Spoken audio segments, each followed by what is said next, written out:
صباح الخير. هل انت عندك القدره ان انت تقرا اللي في دماغ الناس، تدخل جوه دماغ الناس وتعرف هم عاوزين يقولوا ايه من غير ما يقولوا؟ عندك القدره دي، انا هثبت لك دلوقتي. انا كنت بقرا في كتاب. الكتاب هو عباره عن دراسه كبيره جدا في كيف البشر بياخدوا قرارات. الكتاب اهميته ان هو كانت دراسه مموله من الجيش الامريكي، عايزين يعرفوا الناس اللي بتشتغل تحت ضغط المهمه، ضغط الوقت، ضغط ان مفيش معلومات كافيه، بياخدوا قرارات ازاي. فالمؤلف الكتاب والمجموعه اللي معاه اعتمدوا على دراسه الاف الحالات. الجماعه اللي هم بيشتغلوا في الفاير فايتنج، اطفاء الحرائق، الجنود في المعركه، الطيارين اللي بيخشوا معارك حربيه، النيرسز والدكاتره تحديدا بتوع غرف العمليات وحالات الطوارئ.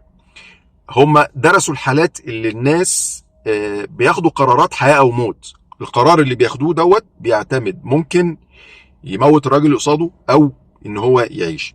طيب، في شابتر من الشباتر اتكلم عن هل الناس بتقدر تقرا عقول او ايه اللي دماغ الناس. قال لك طبعا هو قال حالات كتيره جدا. انا اختار لكم الاول 2 كيسز هو اتكلم عنهم.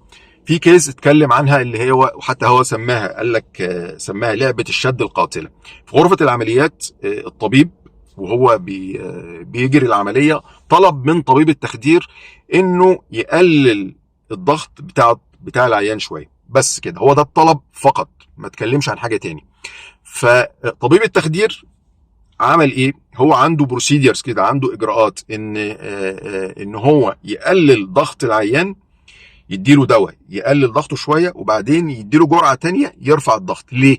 هو طبيب التخدير علشان يظبطوا الفانكشنز الحيويه بتاعه العيان.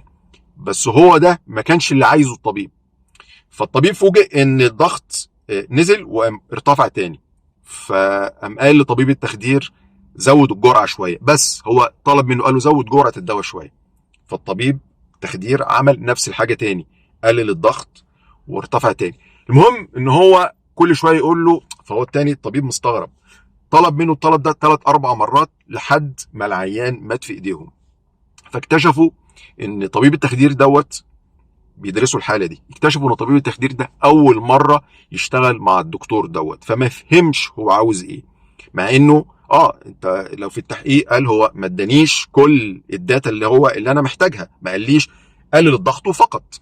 تمام. في كيس تانية اتكلم عنها، دي كانت في ناسا. الناسا كانت وكالة ناسا للفضاء، كانوا عايزين يعرفوا تأثير الإرهاق على كفاءة المهمات أو الأداء بتاعت الناس. فجابوا 2 تيم أول مرة يشتغلوا مع بعض. في تيم التجربة كانت 8 ساعات. في تيم ادوله تاسك صعبة جدا في بداية ال8 ساعات، وفي التيم التاني ادوله نفس التاسك بعد 8 ساعات. تمام. وتوقعوا ان التيم اللي خد التاسك في اول ال8 ساعات وهم لسه فريش هيعملوا المهمه الصعبه ديت بسلاسه، مفيش اي مشكله خالص. انما التيم التاني اللي هو بعد 8 ساعات دي يعني الناس تعبت، هيعملوا التاسك بكفاءه اقل. اكتشفوا حاجه غريبه جدا، ان التيم اللي خد التاسك بعد 8 ساعات عمل المهمه الصعبه دي احسن بكتير جدا من التيم الاولاني. ليه؟ اكتشفوا، ودي بقى النقطه المهمه اللي انا عايز اتكلم عنها، ان التيم التاني اللي اشتغلوا مع بعض 8 ساعات كونوا مع بعض هارموني. الناس فهمت بعض، الناس اشتغلت مع بعض 8 ساعات، فوصلوا لمرحله ان هم بقى في هارموني بينهم، بقى تيم كامل، فاهمين بعض، بيتكلموا مع بعض كويس، فاهمين دماغ بعض، فقدروا ان هم يعملوا المهمه على عكس الناس اللي خدوا التاسك الاولاني ولسه بيتعرفوا على بعض في الاول. دي عامله زي يا جماعه، عامله زي اما حضرتك تجيب كده في الفرق الجماعيه، الفرق الرياضيه الجماعيه، اما تجمع احسن 11 لعيب مثلا في الفرقه ديت وتخليهم ان هم يواجهوا فريق تاني بقاله فتره طويله اقل منهم في الامكانيات وفي المهارات، بس بقالهم فتره طويله، بقالهم سنه سنتين بيتدربوا مع بعض.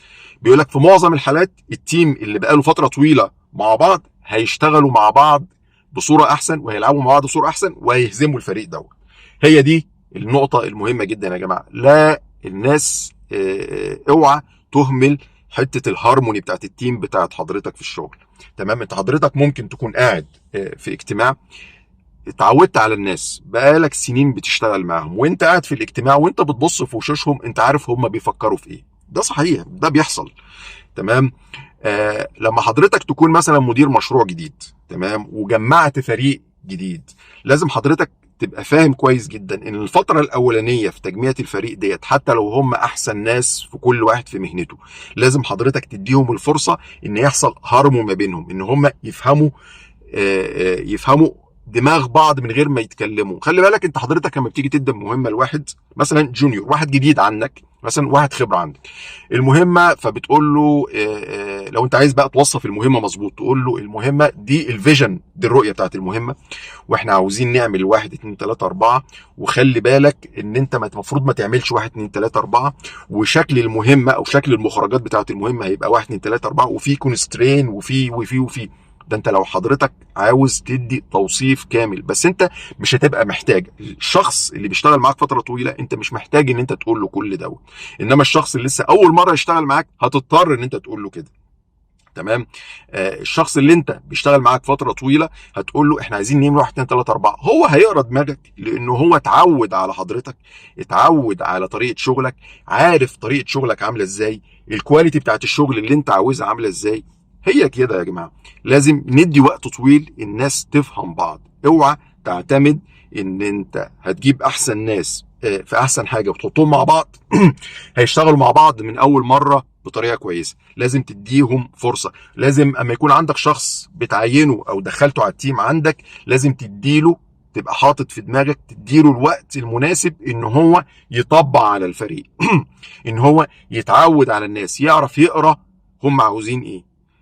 هتحط شخص وتفتكر اول مره في تيم وسط مجموعه بقالهم كتير بيشتغلوا مع بعض وانت متخيل ان هو هيديك اداء كويس، لا، يبقى انت كده بتظلمه. يديله فرصه علشان يشتغل ويفهم الناس عشان يدي المخرجات اللي انت عاوزها. بس كده يا جماعه، كلنا عندنا القدره ان احنا نقرا دماغ بعض، بس بشرط واحد، ان احنا نشتغل مع بعض ونتكلم مع بعض فتره طويله علشان نفهم دماغ بعض. السلام عليكم.